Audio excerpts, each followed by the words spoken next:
네, 안녕하십니까. 오늘 2024 부동산과 세금 중에서 양도소득세를 강의할 이용현 세무사입니다. 사단법인 국세동의회에서는 자원봉사단을 통해서 우리가 일상생활에 관계된 세금에 대한 시리즈로 계속 유튜브를 찍어서 올리고 있습니다. 그래서 이런 부분들이 여러분들에게 많은 도움이 됐으면 합니다. 자, 바로 강의 시작하겠습니다. 자, 오늘 할 내용은 요 순서대로 할 거고요. 양도세 계산과 세율, 그 다음에 양도세 계산에 필요하게 인정되는 부분들, 그리고 2주택 이상인 경우에 중과세를 언제까지 하는지 안 하는지, 그 다음에 다가구 주택이 이제 1주택 비과세 여부가 최근에 문제가 되는 사항을 설명을 할 거고요. 양도세가 비과세된 1세대 주택 이런 부분들, 그 다음에 일시적으로 2주택이 된 경우에 비과세가 될 수 있는지 여부, 그 다음에 8년 자격 농지에 대한 세액 감면 등에 대해서 강의를 시작하겠습니다. 자, 양도세는 여러 방식으로 계산합니다. 그래서 양도가액에서 취득가액, 그리고 기타 필요경비를 차감하면 양도 차익이 나올 테고, 그 다음에 이 양도 차익에서 3년 이상 보유 시에 장기부의 투입을 공제를 하게 되면 양도소득금이 나옵니다. 네, 여기서 다시 양도소득 기본공제 250만 원을 차감하게 되면 양도세 과표가 나오는데요. 자, 이때 2023년 1월부터 지금 현재 세법이 개정돼서 세율이 현재 1,400 이하인 경우에는 6%, 최대 10억 초과하면 45%까지 현재 소득세 세율이 개정돼서 시행 중에 있습니다. 그래서 양도소득세는 양도가액은 실질 양도가액에서 취득가액을 빼게 되는데, 이때 실질 양도가액은 2007년 1월부터 지금 현재 계속 실가로 계산하도록 되어 있고, 마찬가지로 취득가액도 실가로 하지만은 실가가 불확실한 경우에는 매매 사례가액이나 그다음에 감정가액, 환산가액, 기준시가 이렇게 순차적으로 적용해서 하도록 되어 있습니다. 자, 필요경비는 크게 이제 자본적 지출액과 양도비용 이런 것들이 있는데, 이런 것들은 관련 증빙이 있거나 또는 적격 증빙들을 갖출 경우에는 비용 처리가 되고요. 장기배 특별공제는 보유기간이 3년 이상인 토지 건물에 대해서만 현재 적용합니다. 따라서 입주권이나 분양권, 그 다음에 각종 권리들에 대해서 또는 주식에 대해서는 공제가 안 되고요. 장기부의 특별공제는 1년에 양도를 할 경우에는 연간 250만 원을 공제를 해줍니다. 그래서 양도세 계산 시에는 이게 자동으로 계산이 되도록 되어 있습니다. 자, 그래서 양도세 계산할 때 필요 경비로 차감하는 항목들이 이제 법에 정해져 있는데, 그 내용을 살펴보면 필요 경비에 인정되는 것들은 우리가 세법상 자본적 지출이라고 합니다. 그래서 취득 계약서에 있는 매입 금액과 양수 금액이죠. 그 다음에 취득세, 등록세 영수증, 그 다음에 부동산 중개 수수료, 그 다음에 수요권 확보를 위한 소송 비용이라든지, 그리고 샤시, 발코니, 거실 확장물 개조 비용, 상하수 배관공사, 보일러 교체비, 그 다음에 냉난방 시설 교체 비용들, 그 다음에 세무사에게 의뢰해서 양도 신고 수수료, 그 다음에 신축 공사계약서 및 공사비에 대한 입금표들, 그 다음에 계약서 작성비용이나 공정비용도 모두 비용 처리가 가능합니다. 그리고 2018년 4월 1일 양도부터는 자본적 지출액에 대한 세금 계산서뿐만이 아니고 금융거래 증빙이 있는 경우도 인정이 되는 걸로 현재 법이 시행 중에 있습니다. 그렇지만은 양도세 계산 시에 경비 인정이 안 되는 항목들이 이렇게 있습니다. 그래서 대출 이자라든지 자산세, 종부세, 그리고 도배라든지 타 일반적인 일시적 경미한 비용들은 일체 비용 인정이 안 되니까 향후에 양도 시에는 이런 필요 경비 인정되는 항목들에 대한 증빙과 계좌이체 이런 서류들은 반드시 보관해 놓는 것이 좋습니다. 그래서 이거를 근거에 보관하시거나 또는 별도 봉투에 넣어가지고 기표를 해서 따로 보관하시면 향후 양도시에 도움이 됩니다.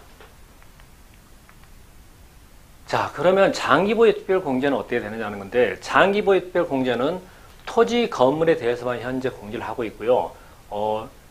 권리인 재개발, 재건축 입주권이라든지 또는 주식이라든지 이런 것들은 현재 공제가 안 되고 있습니다. 그래서 1세대 1주택자는 최대 80%, 그래서 보유기간별, 그 다음에 거주기간별로 해가지고 보유기간은 3년 이상인 경우에 1년에 4%씩 해서 최대 10년 이상이면 40%, 그리고 거주에 대해서는 1년에 2년 이상 거주를 한 경우에 1년에 4%씩 해서 최대 10년 이상인 경우에 40%에서 두 개 합치면 결과적으로 80%가 됩니다. 그래서 보유기간은 취득일부터 양도일까지인데 이때 취득일이라 하게 되면 유상 그 취득에 있어서는 잔금을 청산하거나 또는 소유권 이전 등기일 중 빠른 날이 취득이 됩니다. 취득 계약한 날이 아니기 때문에 반드시 이 부분은 조심하셔야 됩니다. 그래서 이 기간을 가지고 보유 기간을 산정하도록 되어 있고요. 다만 이제 1주택이 아닌 일반 주택과 그 다음에 토지 건물에 대해서는 3년 이상인 경우에 2%씩 해서 6%부터 최대 15년 이상인 경우에 30%의 장기 보유 특별 공제를 현재 적용을 하고 있습니다. 그래서 양도세 신고할 때 이 장기 보유 특별 공제 대상이 되는지 안 되는지 여부를 사전에 미리 체크해 볼 필요가 있습니다. 자, 2주택 이상 다주택자에 대해서는 조정 대상 지역 내에 주택이 있는 경우에 해당되어야 하고, 그다음 2주택 이상이면 2022년도 5월 10일부터 2025년도 5월 9일 사이에 만약에 양도를 하게 되면 이때 종전에는 장기보유특별 공제 적용을 배제하도록 되어 있었고, 양도소득세도 2주택인 경우에 20%포인트, 3주택 이상이면 30%포인트를 가산하던 것을 한시적으로 이 기간 동안에 대해서는 한시적으로 중과세율을 적용하지 않도록 현재 소득세법이 현재 시행 중에 있습니다.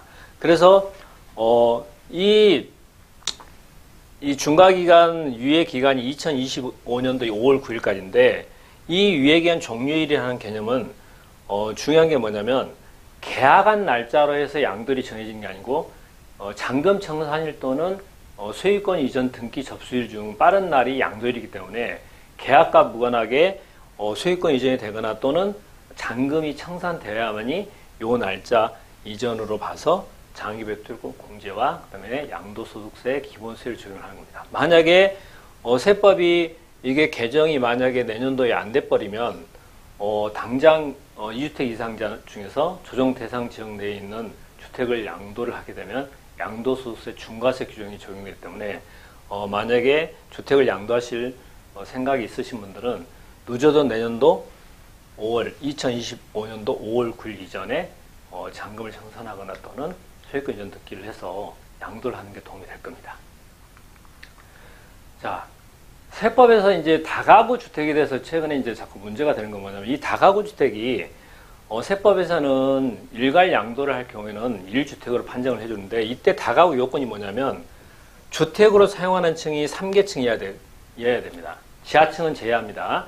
그래서 지하층 외에 주택 지상에 있는 층이 3계층 이하여야 되고 그 다음에 세대 수로는 119세대 이하 그리고 면적으로는 전체 660제곱미터 이하인 경우에는 다가구 주택을 1주택으로 봐서 비과세 요건 충족하게 되어 있다는 비과세입니다.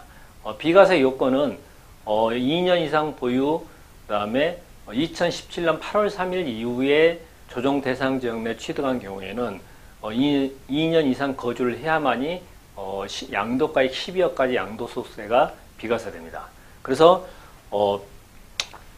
다가구 주택에서는 1주택으로 취급하고 단독주택으로 보고 하나의 매매 단위로 일괄 거래하고 요건 갖출 경우에는 12억까지 비과세됩니다. 이때 조심할 거는 옥탑을 개조를 하거나 또는 근생 부분을 개조해 가지고 만약에 주택으로 만약에 사용을 하게 되면 이게 문제가 3계층을 초과하는 문제가 발생합니다. 그렇게 되면 이게 1주택이 아니고 세법상으로 다세대 주택에 해당되면서 양도소득세가 한 가구를 제외한 나머지 가구에 대해서는 양도세가 과세되는 문제가 발생합니다. 그래서 양도하기 전에 이런 부분들을 세무사님과 협의를 통해서 자문을 통해서 비과세가 되는지 안 되는지 여부를 미리 확인하시고 양도하시기 바랍니다. 굉장히 조심해야 되고요. 부부가 위장이혼을 해가지고 사실혼 관계를 유지할 경우에는 이때 각각 집을 갖고 있으면은 그때도 2주택으로 본다는 거, 그래서 이거 부분도 조심할 필요가 있습니다. 자, 겸용주택이 뭔지 아시겠죠? 겸용주택이라 하게 되면 주택과 주택 외의 건물이 같이 혼재되어 있는 건물을 말합니다. 그래서 2022년도 1월 1일 이후 양도부터는 종전까지는 주택 연면적이 주택 예보다 클 경우는 전체를 주택으로 봐가지고 양도세를 비과세했는데 2022년도 1월 1일부터는 주택 연면적이 주택 외의 면적보다 작을 경우는 주택 부분만 비과세를 해주고 주택 외의 부분은 양도소득세를 과세하는 걸로 지금 현재 세법이 개정된 상태입니다. 그래서 1년에 만약에 부동산을 2회 이상 거래할 경우에는 양도차익이 만약에 발생된 케이스를 하게 되면 어떻습니까?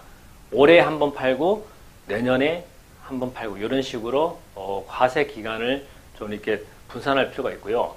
만약에 당해년도에 양도 차익 있고 양도 차손이 있다. 그렇게 되면 당해년도에 한꺼번에 파는 게 나중에 양도 차손에서 양도 차익을 상계를 시키기 때문에 양도세가 줄어드는 그 혜택이 있습니다.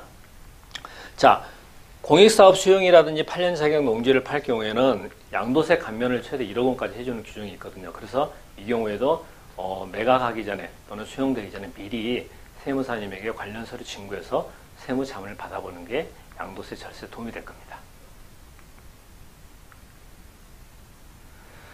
자, 지금 현재 조정 대상 지역은 현재까지는 이 2023년도 1월 5일부터 강남, 서초, 송파, 용산을 제외한 전국에 있는 모든 지역은 조정 대상 지역이 현재는 해제된 상태입니다.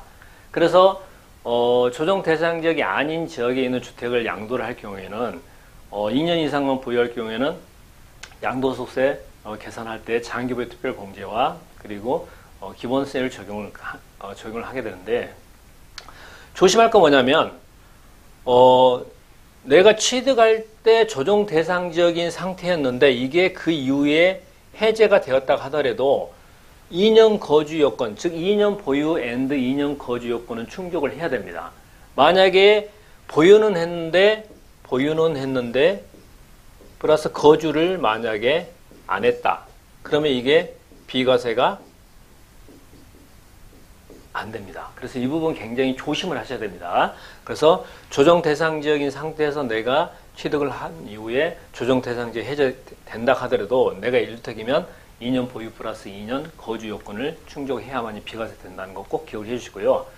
일시적 2주택이라 하게 되면 내가 기존의 주택을 하나 가지고 있는 상태에서 새로이 또 주택을 취득하는 걸 말합니다. 그래서 내가 이사를 가거나 또는 다른 어떤 사유에서 주택을 내가 추가로 하나 취득할 경우에는 그때는 종전주택의 취득기한을 조정 대상 지역과 구분 없이 3년으로 지금 현재 연장돼서 시행되고 있습니다. 무슨 말이냐면 내가 종전주택을 하나 가지고 있는 상태에서 새로운 주택을 취득하게 되면 이 일시적 이주택 비과세라고 그러는데 이 요건이 종전주택을 취득한 날로부터 1년이 경과된 후에 새로운 주택을 취득해야 되고 새로운 주택을 취득한 날로부터 3년 이내에 종전주택을 양도를 해야 하며 종전주택이 소득세법상의 1세대 1주택 비과세 요건인 2년 이상 보유 플러스 2017년 8월 3일 이후 취득한 경우 조정 대상년 취득한 경우에는 2년 이상 거주 요건을 충족하고 양도가액 12억 원까지의 요건에 해당돼야 됩니다.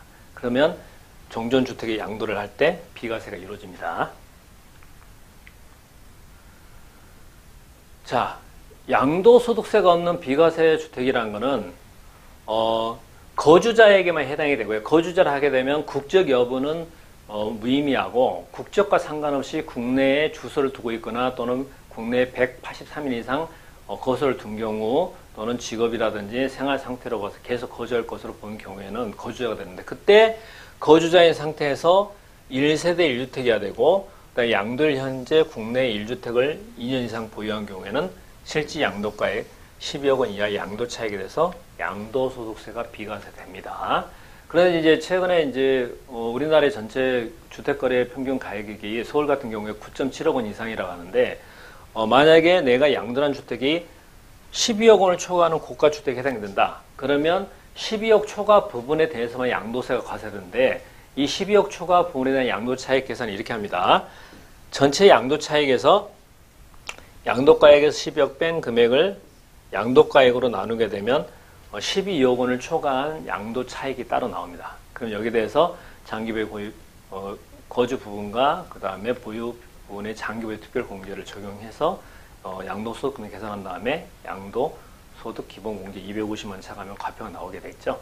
그래서 1주택인 경우에 고가 주택에 해당되더라도 양도세 부담은 사실 크지 않은 상황인데 만약에 비과세 요건을 충족하지 못할 경우에는 문제가 생깁니다. 왜냐하면 전체 다가 양도세 과세 대상이 되기 때문에 양도세 부담이 커지게 되니까 1세대 1주택이고 고가주택에 해당될 경우에는 관련 서류를 첨부해서 세무사님한테 미리 비과세 여부를 세무자문을 받아서 양도하는 게 도움이 될 겁니다.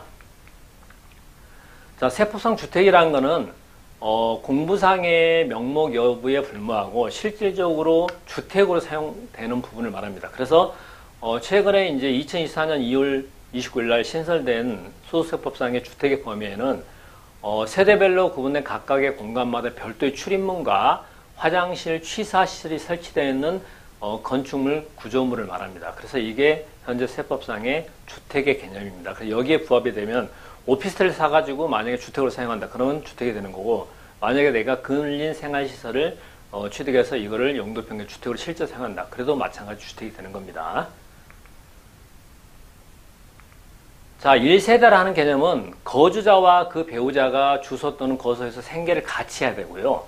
이 가족의 범위에는 거주자 본인과 그 다음에 배우자, 그 다음에 직계 생계를 같이 하는 직계 존비속, 그리고 생계를 같이 하는 형제 자매까지입니다. 그래서 이 1세대의 판단 기준은 양돌 현저를 가지고 판단하도록 되어 있고요. 형제 자매 배우자는 1세대의 범위에 들어가지 않습니다. 그렇지만 나의 부모님, 그 다음에 자기 부인의 어머니 아버지, 즉 남자 입장에서 봤을 때 장인 장모가 주소를 같이 두고 있다. 그러면 1세대로 보니까 만약에 주택을 갖고 계신 분들은 세대를 양도하기 전에 미리 세대 분리를 해서 1세대 1주택으로 만들어서 양도를 하는 방안을 생각을 해봐야 됩니다. 그렇지 않으면 비과세 요건 충족 못할 경우는 양도세가 바로 과세되니까 이 부분은 좀 조심할 필요가 있습니다. 자, 상가를 만약에 주택으로 용도 변경, 우리가 그럴 수 있겠죠. 그러면 상가를 용도 변경하는 경우는 상가는 주택이 아니기 때문에 용도 변경을 해가지고 실질적으로 주거에 사용한 날부터 주택으로 봅니다. 그러면 주택으로 사용하기 전까지는 주택이 아니니까 비과세가 안 될 테고, 주택으로 사용한 이후부터 주택으로 보니까 그 기간 동안에 2년 이상 보유 앤드 2017년 8월 3일 이후에 주택으로 봐서 보유 기간이 2년 이상이고 플러스 보유, 그 다음에 조정 대상 지역에는 거주 요건을 충족하게 되면 비과세가 가능하겠죠. 그래서 양도하기 전에 이 용도 변경 사유가 있는 경우는 반드시 확인해 볼 필요가 있습니다.